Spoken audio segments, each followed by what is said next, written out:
আর যারা মানুষকে জেলে দিয়েছে, হাজতে দিয়েছে, মেরেছে, গুম করেছে, তারা 45 মিনিটে ছেড়ে দিয়েছে। দেশ ক্ষমতা দেখাবে না।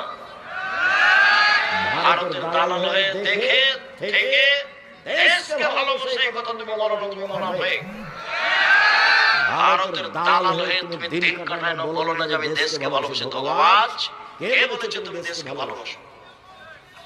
কে বলেছে তুমি দেখাও দেশকে? তুমি তো ধোঁকাবাজ, তুমি মুনাফিক।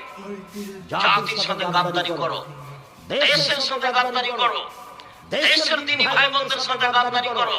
তুমি সবচেয়ে বড় গাদ্দার। বিচারটা তোমার পিছনে, তোমার পাছার পাশে একটা পতাকা লাগানো হবে। তুমি যত বড় গাদ্দার, পতাকা তত বড় হয়। কথা মুহাম্মদ সাল্লাল্লাহু আলাইহি ওয়াসাল্লাম বলেন, হাদিস বুখারী মুসলিম।